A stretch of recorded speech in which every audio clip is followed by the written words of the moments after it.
नमस्कार, आप सभी का स्वागत हमारे खास कार्यक्रम में, जिसमें आज आपको हम जानकारी देंगे ड्रोन नीति के बारे में। जी हाँ, क्या कहती है ड्रोन नीति, इसके बारे में जानना बेहद ज़रूरी है। सरकार लगातार प्रयास कर रही है जो कृषि है वो आधुनिक कृषि हो सके, और इसकी तरफ हम कैसे बढ़ रहे हैं और उसमें ड्रोन जो है उसकी क्या उपयोगिता हो सकती है। इसके लिए हमने देखा पिछले कई वर्षों से प्रयास चल रहे थे, लेकिन हाल ही में हम कह सकते हैं कि नई नीति जो है वो आ चुकी है, जिसका फ़ायदा ना सिर्फ कृषि क्षेत्र को मिलेगा, किसानों को मिलेगा। और इसी नीति को जानने की कोशिश आज हम करेंगे यहाँ पर हमारे कुछ खास मेहमानों से, और इसके लिए बेहद ही खास मेहमान हमारे साथ मौजूद हैं। उनका परिचय आपसे करा दें।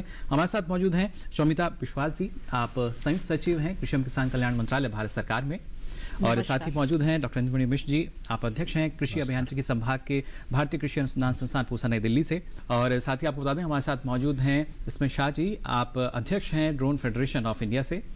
आप सभी का बहुत बहुत स्वागत हमारी इस खास पेशकश। तो क्या कहती है ड्रोन नीति, इससे पहले ये जानना जरूरी कि सरकार किस तरीके से प्रयास कर रही है ड्रोन तकनीक को बढ़ावा देने के लिए। आइए सारी जानकारी लेते हैं इस रिपोर्ट में।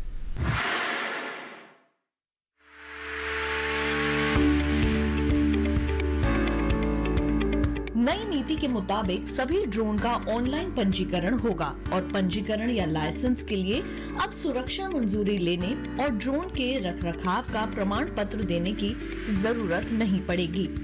DGCA ड्रोन प्रशिक्षण की जरूरतों को देखेगा और ऑनलाइन पायलट लाइसेंस जारी करेगा। ड्रोन उड़ाने के लिए प्रशिक्षण और परीक्षा ड्रोन स्कूलों में होगी। डिजिटल स्काई प्लेटफॉर्म को उपभोगकर्ता के अनुकूल विकसित किया जाएगा, जिनमें मानव दखल कम से कम होगा। नए नियमों के तहत ड्रोन का अधिकतम वजन 300 किलो से बढ़ाकर 500 किलो कर दिया गया है। नए नियम के तहत ग्रीन जोन में ड्रोन उड़ाने के लिए किसी तरह की मंजूरी की जरूरत नहीं है। इसके विपरीत अधिसूचित बंदरगाह सीमा के भीतर ड्रोन संचालन की अनुमति सिर्फ असाधारण परिस्थितियों में ही दी जा सकती है। विशिष्ट प्राधिकार संख्या, विशिष्ट प्रोटोटाइप पहचान, विनिर्माण और उड़ान योग्यता का प्रमाण पत्र, अनुरूपता का प्रमाण पत्र, रखरखाव का प्रमाण पत्र, आयात मंजूरी, ऑपरेटर परमिट और छात्र रिमोट पायलट लाइसेंस जैसे बहुत से अनुमोदन समाप्त कर दिए गए हैं। इसके अलावा प्रपत्रों की संख्या को 25 से घटाकर सिर्फ 5 कर दिया गया है। पुरानी ड्रोन नीति में 72 तरह के शुल्क थे, अब इनकी संख्या महज 4 रह गई है। रिमोट पायलट लाइसेंस का शुल्क 3000 रुपए से घटाकर 100 रुपए कर दिया गया है और ये 10 साल के लिए वैध है। भारतीय ड्रोन कंपनियों में विदेशी स्वामित्व के बारे में कोई प्रतिबंध नहीं है। ड्रोन का आयात DGFT की ओर से नियंत्रित होगा। DGCA से आयात मंजूरी की जरूरत को समाप्त कर दिया गया है। निर्माता और आयातकर्ता स्व प्रमाणन मार्ग के माध्यम से डिजिटल स्काई प्लेटफॉर्म पर अपने ड्रोन की विशिष्ट पहचान संख्या का सृजन कर सकते हैं। डिजिटल स्काई प्लेटफॉर्म के जरिए ड्रोन के हस्तांतरण और पंजीकरण को रद्द करने के लिए एक आसान प्रक्रिया तैयार की गई है। 30 नवंबर 2021 को या उससे पहले भारत में मौजूद ड्रोन को डिजिटल स्काई प्लेटफॉर्म के माध्यम से एक विशिष्ट पहचान संख्या जारी की जाएगी, बशर्ते उनके पास एक DAN, एक GST भुगतान बिल हो और ड्रोन DGCA की ओर से अनुमोदित ड्रोन की सूची का हिस्सा हो। नियमों के उल्लंघन के लिए अधिकतम जुर्माने की राशि को घटाकर 1 लाख रुपए कर दिया गया है और भविष्य में no permission no take off, real time tracking beacon, geo fencing जैसी सुरक्षा और संरक्षा सुविधाओं को अधिसूचित किया जाएगा। इसके अनुपालन के लिए उद्योग को 6 महीने का समय दिया जाएगा। प्रदर्शन के लिए कृषि ड्रोन खरीदने के लिए किसान उत्पादक संगठनों में 75% का अनुदान दिया जाएगा। प्रदर्शन के लिए कृषि ड्रोन को किराए पर भी लिया जा सकता है। इस तरह के मामलों में सरकार 100% पैसा देगी और ये रकम 6000 रुपए प्रति हेक्टेयर होगी। कृषि ड्रोन के कस्टम हायरिंग सेंटर स्थापित करने या उसमें सुधार के लिए आधार लागत का 40% या 4 लाख रुपए से जो भी कम हो दिया जाएगा।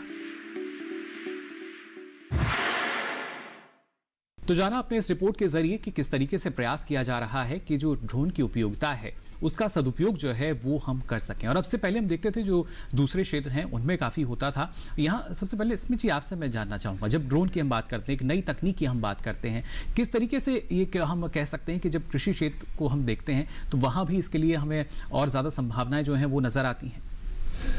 जैसे मैं पहले ड्रोन की नीति के बारे में बात करना चाहूँगा।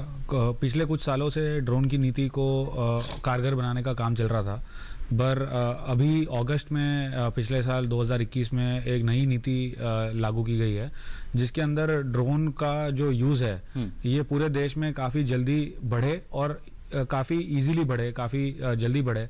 इसके ऊपर काफ़ी सोच की गई है और उसको लागू किया गया है जी। अभी जो भी ड्रोन है जो मार्केट में बिकेंगे और कृषि में भी यूज होंगे, ये सब का एक टेस्टिंग और अप्रूवल कंपलसरी है, और वो टेस्टिंग कर देने के बाद में जो भी इसको उड़ाएगा उसके लिए एक बेसिक सी ट्रेनिंग जो केवल ड्रोन उड़ाने की ट्रेनिंग जो उसमें है ये 5 से 7 दिन की है, और उसके बाद जो कृषि के बारे में जो पेस्टिसाइड और बाकी केमिकल्स के बारे में इसकी एक एडिशनल ट्रेनिंग है जी। तो सब मिला के 10 से 15 दिन की ट्रेनिंग करके कोई भी ड्रोन उड़ाना सीख सकता है। चलिए इस बारे में और विस्तार से मैं जानूंगा कि जो ये नीति है ये क्या कहती है। और यहाँ शोमिता जी आपके पास आना चाहूंगा, क्योंकि जिस तरीके से हमने देखा, अगर हम बात करते हैं कृषि मंत्रालय की कोशिश यही की जा रही है कि जो कृषि है उसमें और आधुनिकीकरण हम उसका कर सकें, और उस दिशा में ड्रोन की जब उपयोगिता की हम बात करते हैं, किस उद्देश्य के साथ हम आगे बढ़ रहे हैं? मैं आपको ले जाना चाहूँगी 2019 में, जब एक हाई लेवल कमेटी बनी थी, टेक्निकल कमेटी बनी थी, और उस हाई लेवल कमेटी पेस्टिसाइड का स्प्रे ड्रोन के द्वारा कैसे किया जाए उस पर विचार विमर्श कर रही थी। और उस हाई लेवल कमेटी ने 2020 में हमें वो रिपोर्ट दी, और उस रिपोर्ट में बनाते वक्त सभी स्टेक होल्डर्स का कंसल्टेशन किया गया, जिसमें ड्रोन मैन्युफैक्चरर्स थे, पेस्टिसाइड मैन्युफैक्चरर्स थे, साइंटिस्ट्स थे, और दूसरे भी और जो एक्सपर्ट्स हैं उनको लिया गया था। और उसके बाद ये डिटेल गाइडलाइंस बनाई गई थी कि कैसे पेस्टिसाइड का स्प्रे ड्रोन के द्वारा किया जाएगा जी। उसके बाद जब हमारे डिपार्टमेंट में जब वो रिपोर्ट आई और हमने स्टेक होल्डर से चर्चा की, तो उन्होंने कहा कि इसको और भी थोड़ा सा सरल भाषा में और करना उचित रहेगा, क्योंकि ये तो एक ब्रॉडर गाइडलाइंस हो गई। तो इस तरह की जब हमारे पास डिमांड आई, तो हमने सोचा कि एक जैसे डिमांड थी कि एक स्टैंडर्ड ऑपरेटिंग प्रोटोकॉल बनाया जाए जी। जो फार्मर्स किसान इस्तेमाल कर सके या उसको समझ पाएं, या जो भी उस ड्रोन का इस्तेमाल करने वाले जो स्टेक होल्डर्स हैं उनके लिए बड़ा अच्छा रहेगा, सरल तरीका रहेगा जी। तो हमने 2 टेक्निकल एक्सपर्ट ग्रुप्स बनाए। उसके बाद तो हमने सोचा क्यों ना ये जो अवसर है, एक पेस्टिसाइड को ही केवल ना देखते हुए जो न्यूट्रिएंट्स है, जो बड़ा एक इम्पॉर्टेंट इनपुट होता है एग्रीकल्चर क्रॉप्स के लिए, उसके लिए भी एक टेक्निकल कमेटी बनाई जाए। तो हमने 2 ऐसी एक्सपर्ट्स ग्रुप बना दी। और ये हम डॉक्टर नीलमणि, क्योंकि अभी जैसा कि सुमिता जी ने बताया कि कैसे हमने बदलाव जो है वो किए हैं, आप उनको कैसे देखते हैं? जब हम उसकी बात करते हैं कि जब किसानों के बीच ड्रोन पहुंचेगा और जो उसके मानक हम कह सकते हैं सुपी जो हैं, वो कैसे उसको परख पाएंगे, किस तरह का आप हम कह सकते हैं धरातल पर उसका जो विस्तार हो सकेगा? जैसा मैडम ने बताया कि ड्रोन का 2019 से ये प्रोग्राम शुरू हुआ कि हम कैसे कृषि में ड्रोन जो है वो ले आए जी। और मेरा सौभाग्य था कि पहली कमेटी में भी मैं कन्वीनर था, और दूसरी एक कमेटी में भारत सरकार ने मुझे चेयरमैन बनाया था जो न्यूट्रिएंट एप्लीकेशन की थी, और इसमें बहुत डिस्कशन हुए। जो रिपोर्ट आई बाद में वो काफ़ी डिस्कशन के बाद, और एक इसकी खासियत थी कि जब हम इस रिपोर्ट को पहले में और बाद में भी, और ये मंत्रालय का और मैडम का जो है एडवाइस थी कि जितने भी स्टेक होल्डर्स हैं, कई बार ऐसा होता है ना कि आपने अपना कमेटी बनी, आपने रिपोर्ट दे दिया, लेकिन ये ज़रूरी था, हमने पायलट एक्सपेरिमेंट किए जा करके हरियाणा में दूसरी जगहों पर ड्रोन उड़ाए, ड्रोन को देखा, उनकी इफिकेसी देखा जी। हमने जो पेस्टिसाइड कंपनियां थी उनके रिप्रेजेंटेटिव को इंक्लूड किया, ड्रोन की कंपनी जो थी उनको यूज किया, अपने साथ लिया, ड्रोन फेडरेशन के लोगों को अपने साथ लिया, और ये था थॉट प्रोसेस की जो नीति आए वो सबको एक्सेप्टेबल हो। जब हम सबसे डिस्कस करके करेंगे तो सबसे इजीली, जो मैडम का पर्टिकुलर एडवाइस थी कि एक्सेप्टेबल हो, तो ये लेकर के और उसको बताया मैडम ने कि कैसे फाइनली रिलीज हो गया। अब इसमें ये जानना जरूरी है कि सबसे पहले तो यह है कि किसान ड्रोन जिसकी हम बात कर रहे हैं, ये कृषि में उपयोग करने की भारत सरकार ने मंजूरी दे दी। एक दूसरा ये कह दिया क्योंकि ये सोफिस्टिकेटेड टेक्नोलॉजी है, तो इसमें हमें हर तरीके का वो प्रयास करना है कि किसी भी तरीके की गलती ना हो, क्योंकि टेक्नोलॉजी का जो प्रयोग ये सिंपल टेक्नोलॉजी नहीं है, अप्लाइंग टेक्नोलॉजी है, तो इसलिए ये जानना जरूरी था कि भाई इसमें हर वो प्रिकॉशन लिए जाए, जैसा मैडम बात करें डूज एंड डोंट्स। तो तकनीक को हम कह सकते हैं, अगर सदुपयोग है तो कहीं ना कहीं उसका दुरुपयोग भी है, उससे हमें बचना होगा। इसलिए ये जरूरी था कि इसमें 3 तरह की बातें थी। एक तो ये है कि कुछ तो चूंकि फ्लाइंग इक्विपमेंट है तो आपको DGCA की जो गाइडलाइंस हैं उनके हिसाब से सब कुछ मीट करना जरूरी था जी। आपको जैसे हमें मान लीजिए कि अगर ड्रोन ले रहे हैं तो वो अप्रूव ड्रोन होना चाहिए, दूसरे होना चाहिए कि उसका अपना UIN होना चाहिए, यूनिक आइडेंटिफिकेशन नंबर होना चाहिए, फिर उसकी परमिशन मस्ट है कि आप अगर नो परमिशन नो फ्लाई, मतलब ये कंप्लीट है, तो जितने भी गाइडलाइंस है उनको फॉलो किया जाए। अगर कोई ऐसा जोन है जहां पर ड्रोन नहीं उड़ा सकते वहां ना उड़ाइए, तो इसलिए वो कैटेगराइजेशन से उसको मैच करना था जी। तो ये सारा चीजें DGCA के आसपास थी और वो कमेटी ने ही रिकमेंड किया था कि इसको कृषि ड्रोन या किसान ड्रोन करके दिया जाए, और DGCA ने बड़ी गंभीरता के साथ उस पर विचार करके और इसकी उपयोगिता को समझते हुए ये कहा कि नहीं, कृषि में ड्रोन उपयोग होना शुरू होना चाहिए। यहाँ स्मित जी आपसे मैं समझना चाहूँगा, जैसे कि अभी बताई जो चुनौतियाँ थी उसमें यहाँ पर इंद्रमणि जी ने, कैसे आपको लगा कि ये सरलता के साथ अगर किसान के बीच पहुँचेगा तो और बेहतर तरीके की उड़ान जो है भर सकेगा वहाँ पर? तो यहाँ पे जो उद्देश्य है ड्रोन को आगे लेकर जाने का वो ये नहीं है, जैसे जब हम जनरली किसी से बात करते हैं तो उनको लगता है कि अच्छा क्या किसान भी ड्रोन खरीदेगा, तो उद्देश्य ये नहीं है। उद्देश्य ये है कि किसान ड्रोन को यूज करेगा, किसान के काम के लिए ड्रोन फायदा कराएगा, चाहे वो खरीदे, अगर उसके पास ज्यादा जमीन है और ज्यादा वो खेती कर रहा है और बड़ी जगह है तो वो बिल्कुल खरीदे।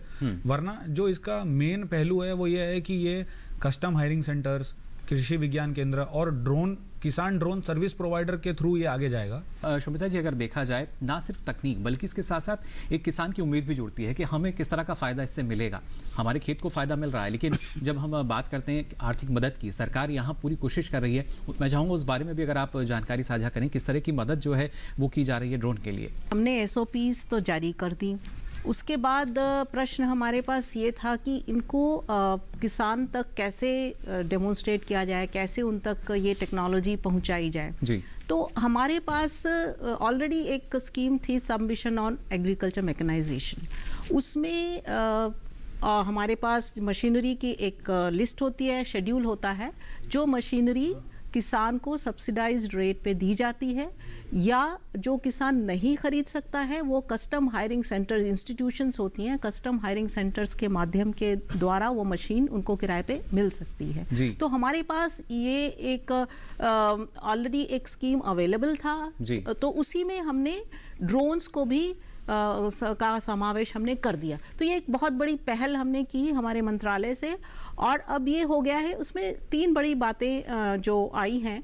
नंबर 1 ये कि कृषि ड्रोन ये एक बड़ा नई टेक्नोलॉजी आई है, तो ये ज़रूरी रहेगा हमारे लिए कि इसका डेमोन्स्ट्रेशन कृषि किसान हो या दूसरे भी स्टेक होल्डर्स हों, जैसे ड्रोन चलाने वाले हमारे बिल्कुल जो ग्रामीण क्षेत्र में जो युवा हैं वो देखें कैसे उसका उपयोग होता है, और इसके लिए डेमोन्स्ट्रेशन बड़ी तादाद में उसका डेमोन्स्ट्रेशन सभी क्षेत्रों में होना ज़रूरी है। तो वो एक कंपोनेंट हमने उसमें ऐड किया, और उसमें ऐसा डाल दिया कि जो हमारी farmers training and testing institutes हैं वो डेमोन्स्ट्रेशन कर पाएंगी। ICR की बहुत बड़ी एक नेटवर्क है, KVKs का या दूसरे भी संस्थान हैं, उनके द्वारा इनका डेमोन्स्ट्रेशन किया जाएगा।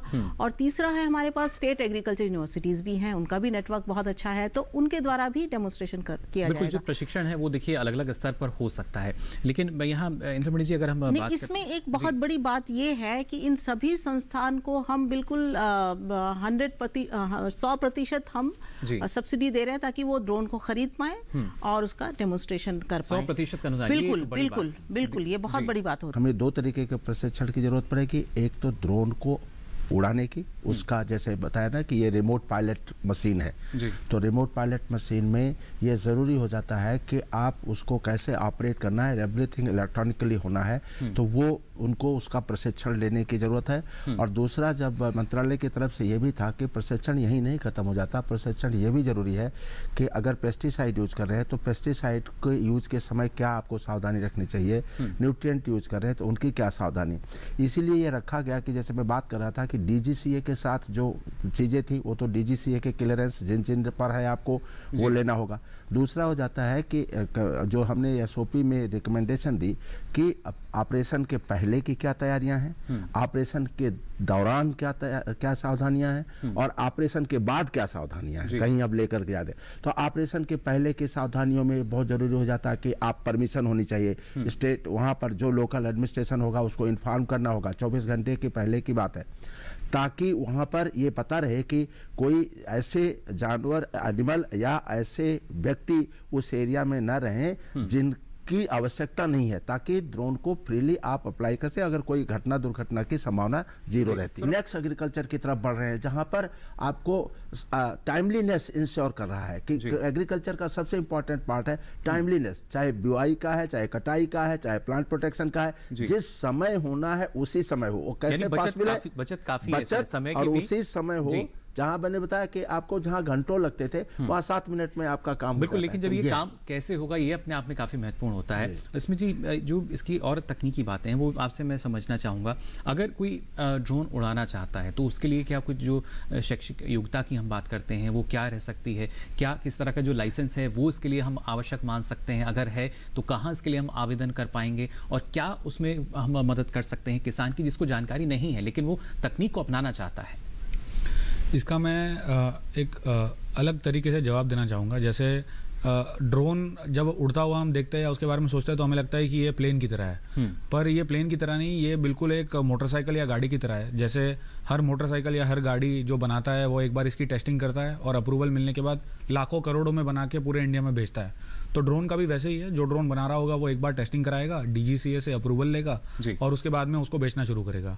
उसके बाद जैसे ही हर गाड़ी और हर मोटरसाइकिल में आगे एक नंबर प्लेट लगी होती है, वो उसका रजिस्ट्रेशन नंबर होता है, जो इंद्रमणि जी ने भी कहा, वैसा ही हर ड्रोन को रजिस्टर करना होगा। ये मैन्युफैक्चरर खुद करके देगा, जो बना रहा है ये खुद करके आपके नाम देगा। जो गाड़ी में भी और मोटरसाइकिल में भी यही होता है। इसके बाद अब जब आप गाड़ी या मोटरसाइकिल चलाते हैं तो उसके लिए आपके पास एक ड्राइविंग लाइसेंस होता है।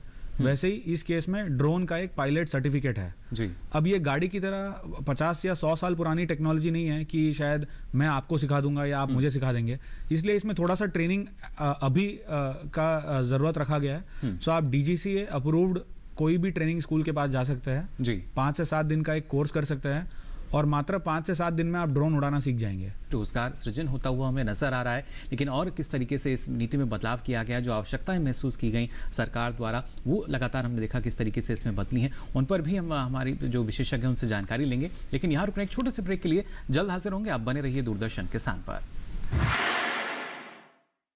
देखिए, अगर आपको रिजर्व बैंक ऑफ इंडिया या किसी संस्था के नाम पे बिना मांगे बड़ी रकम जैसे कि लॉटरी हो, टैक्स रिफंड हो का ऑफर मिलता है तो उस पर बिल्कुल भरोसा ना करें। रकम को पाने के लिए ना तो अपने बैंक अकाउंट की जानकारी शेयर करें और ना ही कोई धनराशि जमा करें।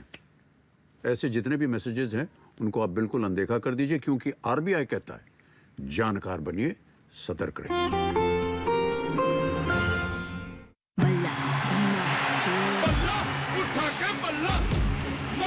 हल्ला दिल में दिखा दे तारे, तू हर मैदान मारे, तू कोई बाजी न हारे। बल्ला घुमा के बल्ला बल्ला घुमा के,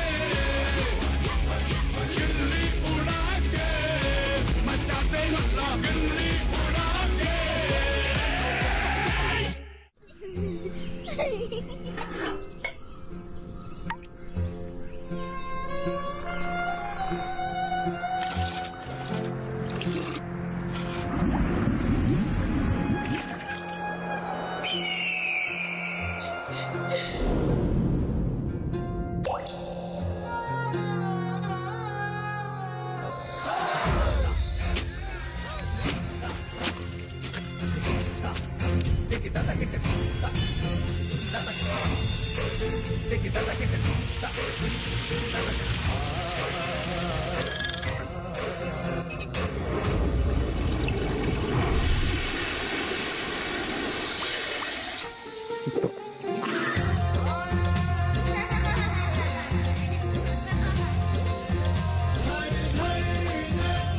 जल जीवन मिशन।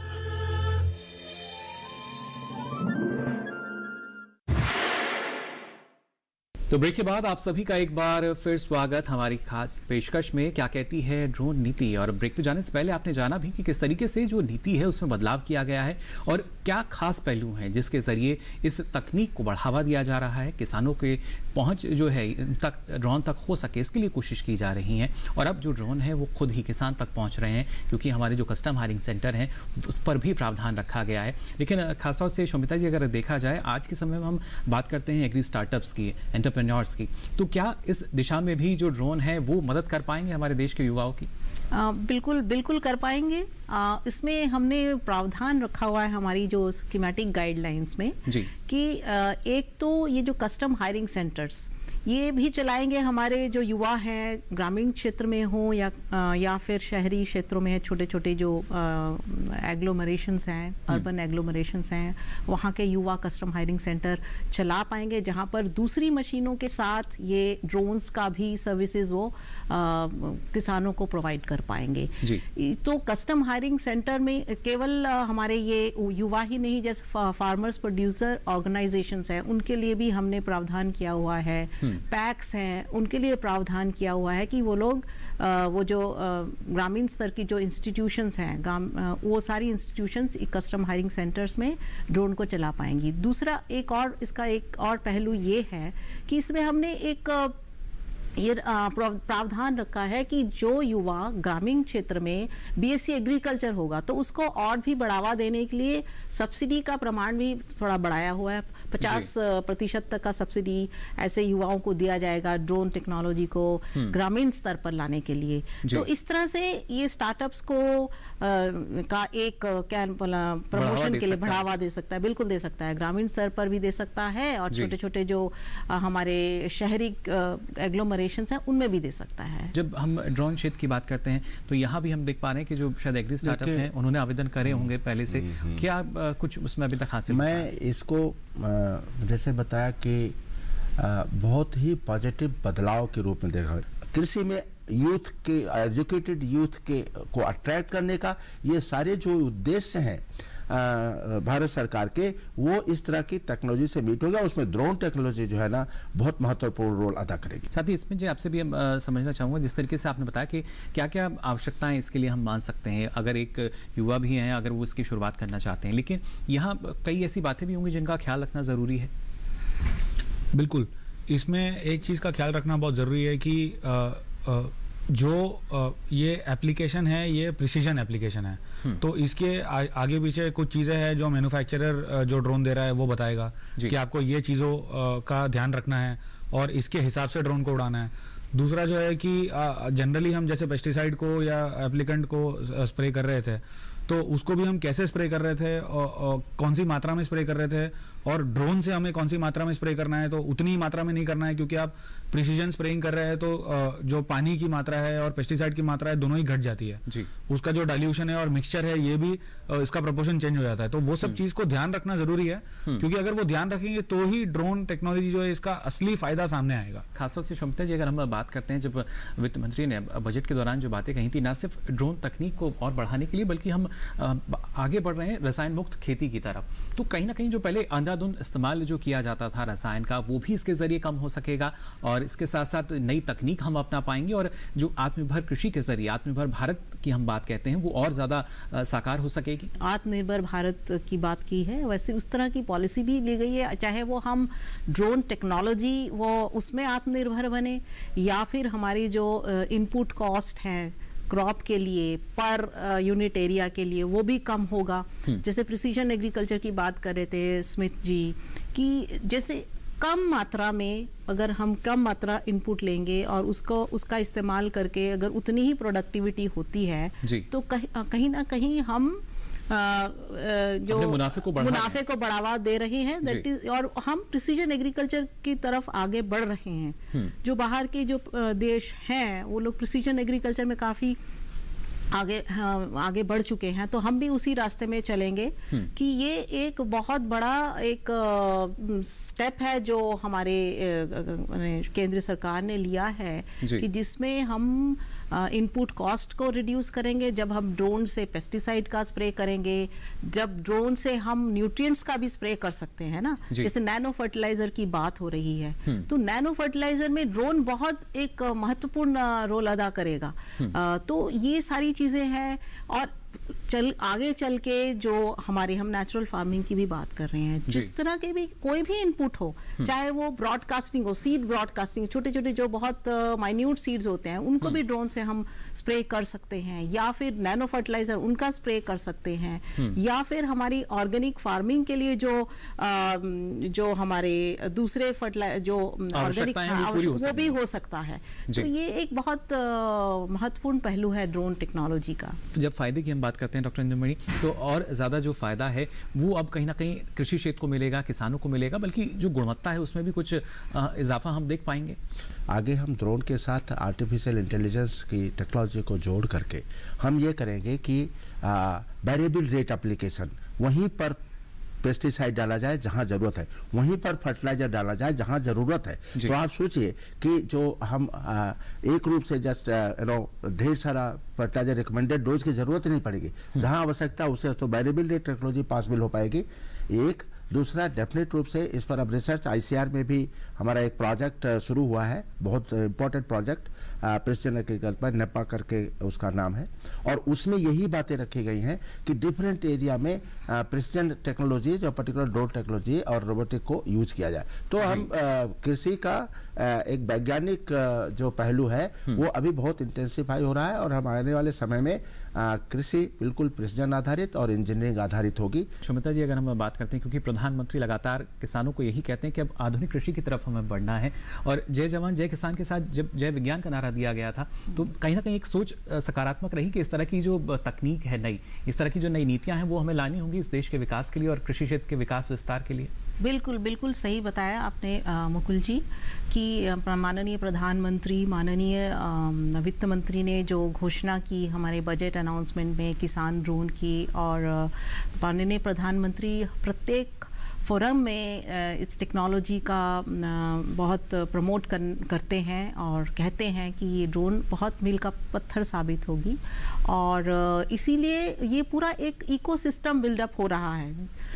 ये एक बहुत एक महत्वपूर्ण बात है। जब एक इकोसिस्टम बिल्डअप होता है, दूसरे मिनिस्ट्रीज में भी इसका मतलब पॉलिसी डिसीजन लिए गए, डीजीसी है, सिविल एविएशन मिनिस्ट्री है, या मिनिस्ट्री ऑफ कॉमर्स है, जहाँ पर हम ड्रोन के इंपोर्ट्स का बात करते हैं कि उसको इंपोर्ट ड्यूटी बढ़ाई जाए या घटाई जाए, किस चीज़ में बढ़ाई जाए ताकि हमारे अपने इंडिजिनस ड्रोन्स बने, या फिर पीएलआई स्कीम है उसका अगर लॉन्च किया जाए, वो एक इकोसिस्टम डेवलप करता है, या फिर ऑनलाइन प्लेटफॉर्म अवेलेबल कर दिया है कि अभी किसी को बिल्कुल ट्रांसपेरेंट सिस्टम कर दिया है कि प्लेटफॉर्म में आइए और आप अपने आप को रजिस्टर कीजिए, ऑनलाइन ट्रेनिंग कर दी गई है। तो इतनी सारी बातें हुई हैं। फिर कृषि मंत्रालय ने स्कीमेटिक गाइडलाइंस में इसका समावेश कर दिया। ये तो बहुत मेजर स्टेप्स है।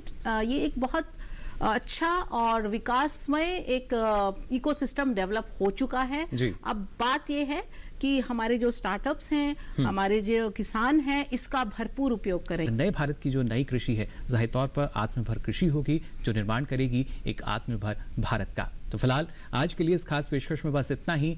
दीजिए इजाजत, नमस्कार।